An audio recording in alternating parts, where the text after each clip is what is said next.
At his press conference last week, Islanders GM Lou Lamoriello made some excuses for Bo Horvat's poor point production with the Islanders.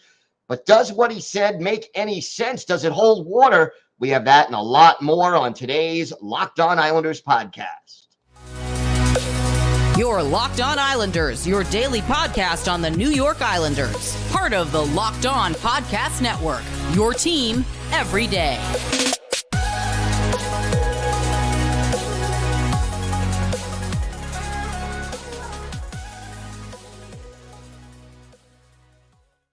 Welcome, everybody, to the Monday edition of the Locked On Islanders podcast, part of the Locked On Podcast Network, your team every day. I want to thank everyone for making Locked On Islanders your first listen every day. Don't forget to subscribe on YouTube or wherever you get your podcast to get the latest episodes as soon as they drop. And we are now also available on SiriusXM on the SXM app. Just do a search for Locked On Islanders. Lots to get to on today's show, but first, if you've got something Islanders related on your mind, if you have a question, a comment, maybe a topic you'd like us to discuss on a future episode, feel free to email us at lockedonislanders@gmail.com. And if you leave your first name and where you're from, we are happy to mention you on the show when we discuss whatever it is that's on your mind. You can also follow the show on Twitter at Locked On Isles, and you can follow me, Gil Martin, on Twitter at Ice Wars, NYR-VSNYI. We've got you covered all off-season long with all the latest Islanders news, notes, and happenings from hirings, firings, trade rumors, free agency, and the draft. We'll have it all for you right here on the Locked On Islanders podcast. So I'm still sort of digesting all of Lou Lamoriello's press conference from last week. And one of the things he said that just sort of got me thinking was when Lou said that one of the reasons that Bo Horvat did not end up being as productive with the New York Islanders as he was with the Vancouver Canucks is that the Islanders overused him, that he was tired, that because especially after Matthew Barzal was out of the lineup, Horvat was on the power play, he was on the penalty kill, he came on the ice to take a lot of big, important face-offs, and therefore he got worn down.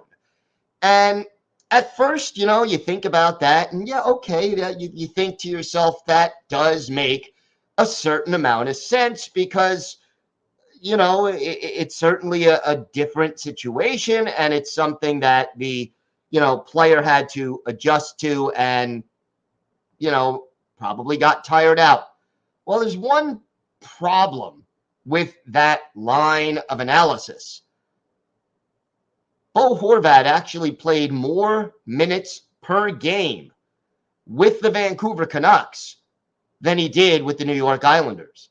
In 49 games with Vancouver this past season, Bo Horvat averaged 20 minutes and 49 seconds of ice time. And, that is close to his career high, which was set back in 2018, 2019. But, again, that was his ice time. 20 minutes, 49 seconds, 49 games with Vancouver. 31 goals, 54 points in those 49 games. That puts him on pace for about an 88.49 goal kind of a season. Then he goes and gets traded to the Islanders. Plays 30 games for the Islanders. Average ice time, 25 seconds per game less with the Islanders than it was with the Vancouver Canucks. 20 minutes, 24 seconds. And again, it does not seem to hold water that all that extra ice time made the difference. Now, look, Barzal was out for 23 of those 30 games, and he averaged 20 minutes and 6 seconds in those games. Now, the first 10 games after Barzal was injured, he was out there for almost 22 minutes a game. The last 13, 21:50, then the last 13, 18 minutes, 45 seconds. But no matter how you slice it, the ice time, the use was not the reason that Bo Horvat had trouble matching his Vancouver production when he joined the New York Islanders. And look, I appreciate that Lou Lamoriello is doing his job when he's trying to protect his players. And we saw him do that with, Noah Dobson, where he talked about, oh, yeah, everyone's been too critical of Noah Dobson. He almost, practically matched his point total from a year ago. He's still young, et cetera, et cetera. That's Lou's job, to deflect criticism away from his players, to make them feel wanted and appreciated, and that the organization has confidence in them, and to move forward in that respect. But if you go inside the numbers and you look at them, the excuse, as far as Bo Horvat was concerned, does not end up holding water, because Horvat had more ice time in Vancouver. He was also on the power play unit in Vancouver. He was also killing penalties as a Canuck. And yet his numbers just took a huge, huge dip when he joined the New York Islanders. And I think part of that is the system, that the Islanders are a lot more conservative in the way they play, that he was forced or had to play a more defensive-oriented system. He had to learn that system. And look, I am perfectly willing to give Bo Horvat slack from the standpoint that, A, he did a lot of other things well, as far as face-offs, as far as leadership, whatever else, that he did. B, he was without his family. He was in a new city. He had he had adjustments to make with new coaches, new teammates, a new system, and without his family, it's not easy. Anybody who has moved for their job or for any other reason knows it takes time to adjust, to figure out where the good places are to get food, where the good places are to, who your doctor is, who, where the movie theater is, where the things you like to do are located. Where do I fit in this new area? Trying to find a new place to live. All of those things are factors. But to say that Bo Horvat was tired out from overuse really does not hold up when you look at it under tighter scrutiny. And Lou Lamoriello, hey, I respect you. You're trying to protect your player. I get it. I don't disagree with it. But it just doesn't hold up when you hold it under the magnifying glass and you look at the number of minutes that Horvat played in Vancouver versus the number of minutes that Horvat played on the island. And the role that he was being used in, because the roles were not all that different. As far as, he was a top six forward. He was on the PK. He was on the power play. He was taking a lot of face-offs. His actual role didn't change that drastically. So, hey, Lou Lamoriello, I respect the fact that you're trying to protect your players and, in essence, buy Bo Horvat some more time from fans and the media. But when push comes to shove, ice time was not one of the major reasons that Bo Horvat slowed down his point production on the island, unless you say he was being overused in Vancouver. He was still being overused on Long Island, and cumulatively playing that many games kind of wore him down. Only problem with that is he only played 1 minute more per game than he did the previous season. And the year before that, the difference is even less. So, again, it doesn't seem to hold up. But I understand what Lou is trying to do, and I certainly respect him trying to protect his players. But, don't give us a song and a dance. Just tell us what's going on, and we certainly can adjust to it. All right, we have got a lot more to get to on today's show. We'll continue our look at different draft prospects the Islanders could take in the second round with Carson Rehkopf. So we'll talk about him, plus Otto Koivula's season and future outlook with the Islanders, if any. We've got all that and more on today's Locked On Islanders podcast. Today's episode is brought to you by a product I literally use every day, AG1 by Athletic Greens. Maybe you're like me, you want to be healthy and eat well, but it's easier said than done. But with one delicious scoop of AG1 and a glass of water each day, you're absorbing 75 high-quality vitamins, minerals, whole food source superfoods, probiotics, and adaptogens to help you start your day right. This special blend of ingredients supports your gut health, your nervous system, your immune system, recovery, energy, focus, and aging, all these things. And it's less than $3 a day, so you're investing in your health, and it's cheaper than your cold brew habit. Right now, it's time to reclaim your health and arm your immune system with convenient daily nutrition. So to make it easy, Athletic Greens is going to give you a free 1-year supply of immune-supporting vitamin D and 5 free travel packs with your first purchase. All you have to do is visit athleticgreens.com/NHL Network. That's athleticgreens.com/NHL Network to take ownership over your health and pick up the ultimate daily nutritional insurance. So everydayers, we have started to look at some players that the Islanders might just select in the upcoming NHL draft. We know the Islanders do not have a first-round pick, courtesy of the Alexander Romanov trade. They don't have a third-round pick, thanks to the Pierre Engvall trade, but they still do have the 49th overall pick in the second round, and we're looking at some players who they very well could be interested in taking. Today, we discuss Carson Rehkopf, who is a native of Vaughan, Ontario. He is 18 years old, won't turn 19 until January 7th. Pretty big kid, 6'9", 193 pounds. And he's been playing for the Kitchener Rangers the last 2 years in the Ontario Hockey League in juniors. And he's made nice progress.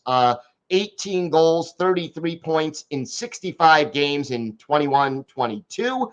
But this season, in 68 games, 30 goals, 59 points, add 40 penalty minutes. His plus-minus also improved from a -20 to a -9. So definitely at least some progress in that area. And another thing to like about him, he's played both center and the wing, so you get a little bit of versatility there. And believe it or not, while he is sort of built like a power forward, although he'll need to put on a little bit more bulk, but most 18-year-old hockey players do, he also has good straight line speed. So, we've talked about the Islanders' need to get a little bit faster as a team and younger. Well, Carson Rehkopf would definitely check off those boxes. And he's got a little bit of that skill. Kind of originally looked at as a one-dimensional offensive player in his first year in the Ontario Hockey League. But, now looking a little bit more like a player who could give you a little bit of two-way play as well. And that is certainly something you want to see from, a player at that level. And, he's got a good shot. And the one problem with his skating, and it is something that he will need to improve upon, again, to take it to the next level, but he does have some time to do it. He's straight on very fast, but changing directions, not always the same thing. Now, he is a good hitter. He's physical. He will play the body and punish opposing players. And people believe, some scouts, that he has the ability or the potential to develop into a top 6 kind of a forward. And there have been some people who have compared his ultimate upside as being like Tage Thompson. That's, maybe a poor man's take, Thompson, that may be asking a lot, but people love his shot. And they believe, scouts, that, he could definitely give whoever his new team would be in the NHL, if and when he develops, he'll be a consistent 20-plus goal scorer who can add size and add a little physicality. Now, the problem may be he may not last until 49. And that is sort of, part of the issue. The Athletic listed him as the 47th best player in this draft. And it only takes, if you're waiting for 49, he has to drop 2 picks, which is not a lot. Some other scouting organizations have him ranked even late first round, early second. So again, this is a deep draft. There is a large spread of players after. The top tier in this draft is sort of the top 4 or 5 players. Then there's like a big middle ground, but the strength of this draft is kind of late first round into the third round, where there's a lot of players ranked fairly close together as far as, different teams will rank them differently. So is Rehkopf a possibility to fall to the Islanders at 49? Yeah, but he's not a lock to do it. I think he's the kind of player, he'll add a little speed, he'll add a little physicality. He can sort of be a little bit like, I don't want to say Brock Nelson, because Nelson is right now at least a better shooter. But, as Anders Lee ages, if you play Rehkopf on the wing, I think, he could possibly be more like an Anders Lee. Also, though, he's a little more physical at this stage than Lee, and he has a little more speed, which is something the Islanders definitely lack. So keep an eye on Carson Rehkopf as a possible Islanders draft pick. He, again, has been playing for the Kitchener Rangers in the OHL. Kind of weird to see an Islanders prospect in what looks almost like a New York Rangers jersey, but again, it's in the OHL. It's not the New York Rangers. It's the Kitchener Rangers. And I think here is a player who can definitely help the Islanders. Again, 18 years old, probably not going to be NHL ready for at least 2, maybe 3 seasons, but pretty much that's going to be true of any player the Islanders draft, because, realistically, these 18-year-old kids, except for the elite guys who are out there, just not going to be ready right away. And, the good thing I also like about him is that people think he's just scratching the surface of his ability, which means there's more upside. And, that's what you want. The downside of that, of course, it's a little tricky to project that upside when they're only 18 years old. But hopefully, the Islanders will find a way to, figure out if that projection holds and what they can expect if Rehkopf is available for the Islanders to pick at 49. Don't forget, now we will have more possible players for the Islanders to pick at 49 throughout this month as we get closer and closer to the 2023 NHL Draft. We have got a lot more to get to on today's show. We will take a look at Otto Koivula's season and what his future with the Islanders, if any, projects to be. Plus, our Islanders birthday of the day. And I'll tell you this, the Islanders birthday of the day, a New York-born defenseman who played for both the Islanders and the Rangers during his NHL career. Let's see if you can guess who that is. So all that and more still to come on today's Locked On Islanders podcast. Today's episode is brought to you by eBay Motors. For a championship team, it's all about making sure every player is a perfect fit. Well, it's the same when it comes to your vehicle. Every part needs to fit just right. So the next time you need parts and accessories, head to eBay Motors. With eBay Guaranteed Fit, you can be sure every part you need fits right the first time around. Just add your ride to My Garage and look for the green check to know the part will fit or your money back. Because just like in sports, confidence is the name of the game when you shop on eBay Motors. And with over 122 million parts to choose from, you'll be back in the game in no time. After all, it's easy to bring home a win when the right parts are guaranteed. So get the right parts, the right fit, and the right prices on ebaymotors.com.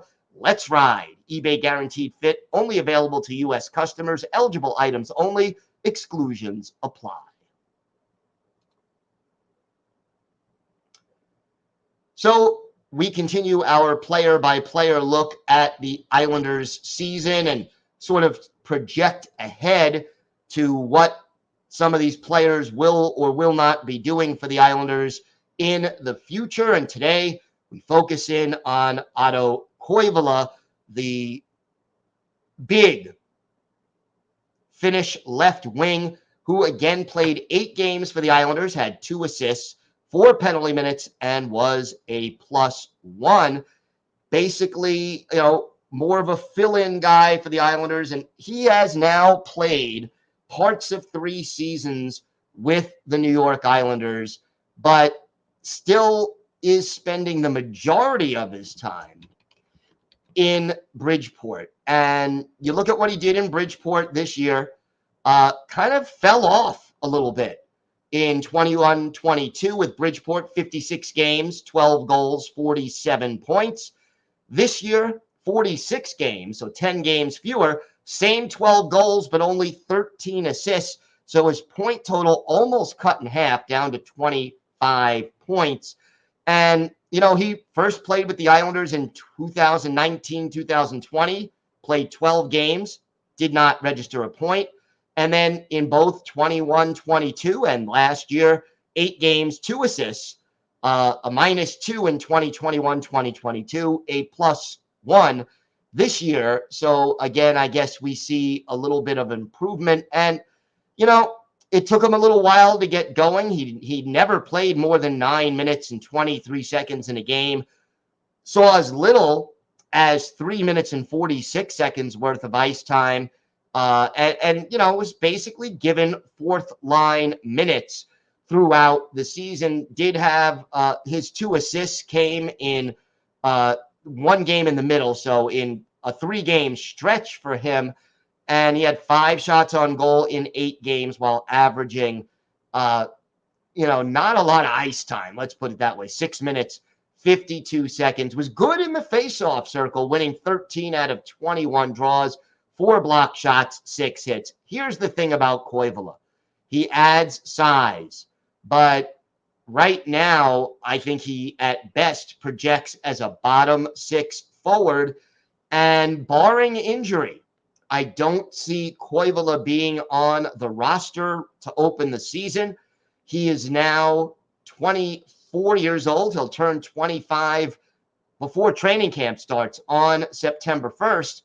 He's not a young prospect anymore now. At 6'5", 225, we know the bigger power forward types do take a little bit longer to develop.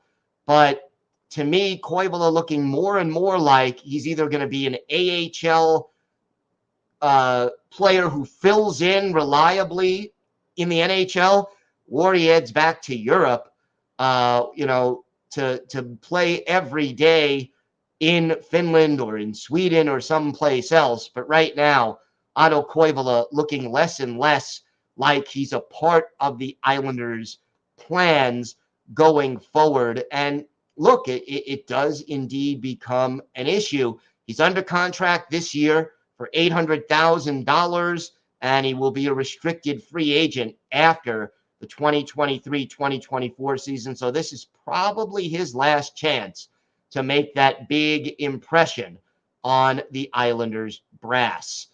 Time now for our Islanders birthday of the day, and today is the 54th birthday of former Islanders defenseman Matthew Schneider. the native of New York City, New York, originally drafted by the Montreal Canadiens in the third round back in 1987, played 4 games for the Habs that year and joined the Islanders in the 94-95 season late and spent the rest of 94-95 and most of 95-96 on the island before being traded to the Maple Leafs and then playing for the Rangers, Kings, Red Wings, Ducks, Thrashers, a second stint with the Canadiens, a stint with the Canucks, and then closed his NHL career out in 2009-2010, playing 8 games with the then Phoenix Coyotes. He played almost 1,300 career NHL games, 1,289, 223 goals, 743 points, and 1,245 penalty minutes, at 11 goals and 54 points in 114 career playoff games. Won a Stanley Cup in 1993 with the Canadiens. Offensive defenseman, good on the power play. He did a lot for the teams he played for, not known for his great defense. His best game as an Islander is pretty easy to pinpoint. We go to the old barn, the Nassau Veterans Memorial Coliseum, January 17th, 1996. Islanders in the fisherman jerseys, and Matthew Schneider, a goal and 2 assists, had 3 shots on goal. The goal came on the power play. In fact, it opened the scoring, but the Islanders ended up falling to Sean Burke and the Hartford Whalers by a score of 6-3. Excuse me. So Schneider basically getting involved in all 3 Islanders goals in this game, but not enough as the Islanders fell to the Hartford Whalers. So cue up brass bonanza for that one. Always liked Matthew Schneider, a New York native, good guy. And, one of those guys who just played for a lot of teams and was always valuable, but never seemed to stick around too long in one place. Want to thank everyone for making Locked On Islanders your first listen every day. Everydayers, tomorrow on the show, we'll continue our player-by-player look at the Islanders roster. Parker Wotherspoon got some ice time. What is his future like with the Islanders? A lot of people wanted to see him in the playoffs or late in the season. Let's see if he has a shot with the Islanders next year, especially if Scott Mayfield is not back. Plus, we'll keep looking at some draft-eligible players who the Islanders could select next year. Until then, have a great day, everybody. Stay safe. And, of course, let's go Islanders.